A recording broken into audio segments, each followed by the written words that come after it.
Hey guys, we're going to learn something new today, something regarding overlapping right triangles. All right, so we've been dealing with overlapping similar triangles that are not necessarily right triangles. Now we're going to get into overlapping similar right triangles. So it's just another layer. All right, nothing that you can't handle. So you got this. Just please pay attention and take notes. So we're going to read the question first. Given right triangle, right, with altitude. This is a key word, altitude. Let's underline it. This line right here is called your altitude, all right? So that is what that vocabulary word is. Basically, an altitude creates a 90-degree angle. All right, so if you want to write that down, feel free to do so. And altitude creates a 90-degree angle. All right, so you should see in this situation, you should see three 90-degree angles, which means we have three right triangles. So you should see triangle BDC, right? I'm going to erase this for a second. You should see triangle BDC, right, which is this triangle. So let's go ahead and draw that, BDC. I'm going to draw it over here. And we're going to kind of identify a few things, right? So just give me a moment, and you guys should draw this on your page too.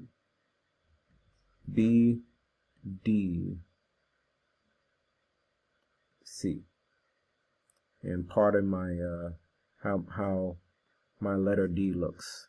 All right, and this is our 90-degree angle.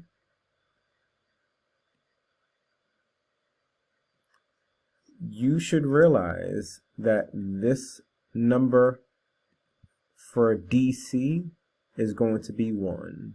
We'll talk about that later, but just make a note that that length of DC is 1. All right. You should also realize that out of all the sides, this is your short or your shortest side. So we're going to call this short leg. So I'm going to make a little key right here. So we're going to label the sides as either short leg, SL, which means short leg, LL, which means long leg, or HYP, which is hypotenuse.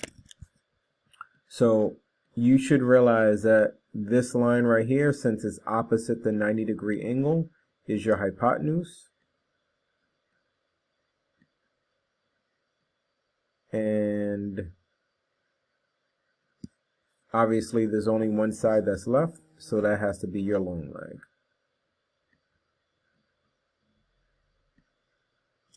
All right, so let's move on to the second triangle. All right, we're gonna now get into or draw a triangle ADB. So triangle ADB is this triangle right here.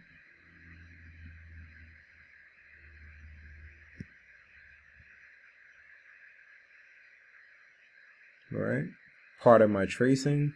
But what I'm gonna do differently, instead of just drawing it as we see it, let's make it in the same position or orientation as the other triangle. So I'm gonna like stand it up or rotate it.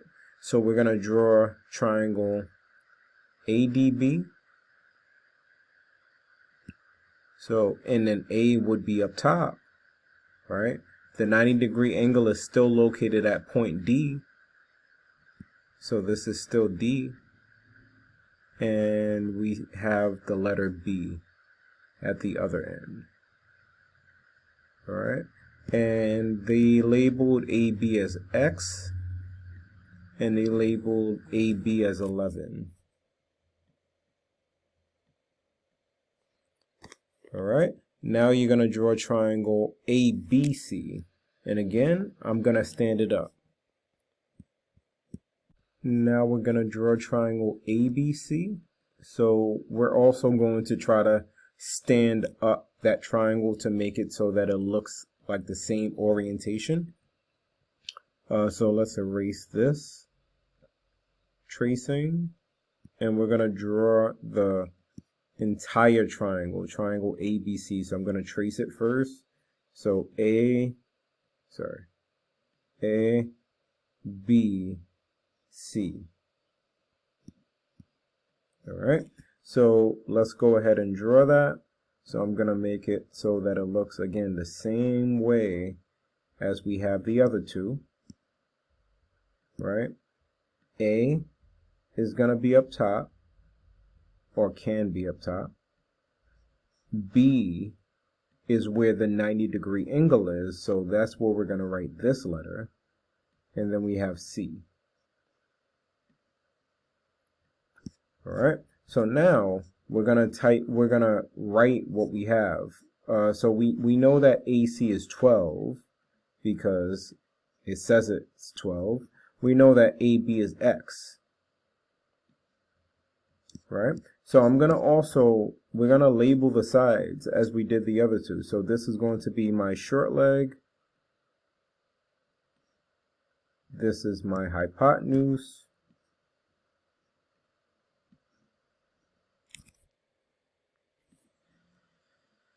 And this is the long leg.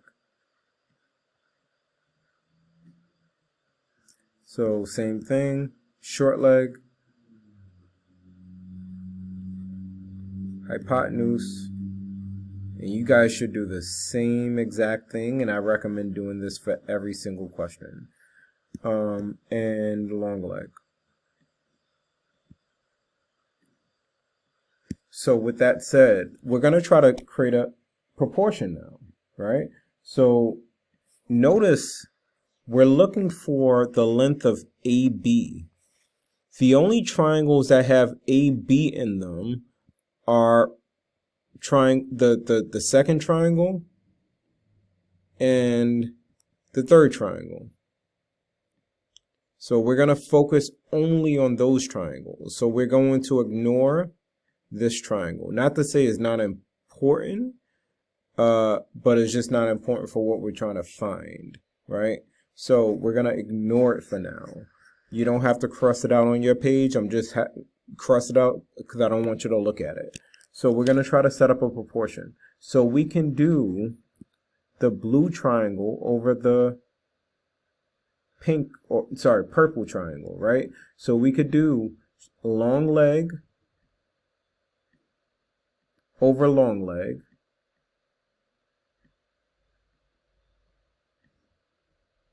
And we could also do hypotenuse over hypotenuse.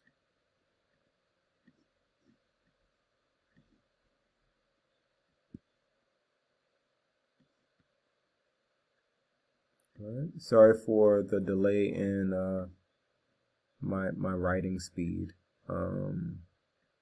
So I know that looks like a HM, but it's a H. All right. So we're gonna do 11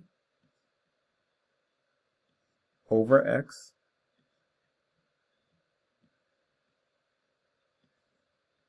And we're going to do X over 12.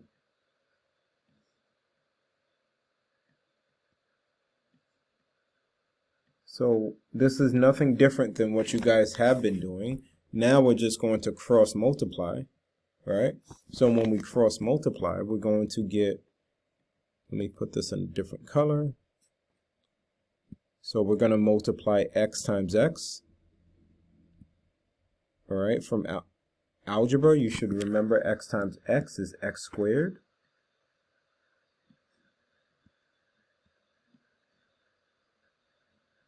And then 11 times 12, right? Always double check your calculations. 11 times 12, you should know or realize that is 132.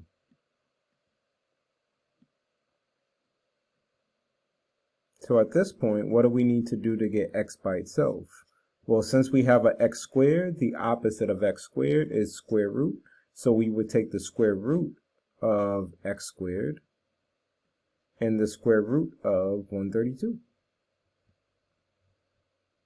And so therefore, x is going to be equal to the square root of 132.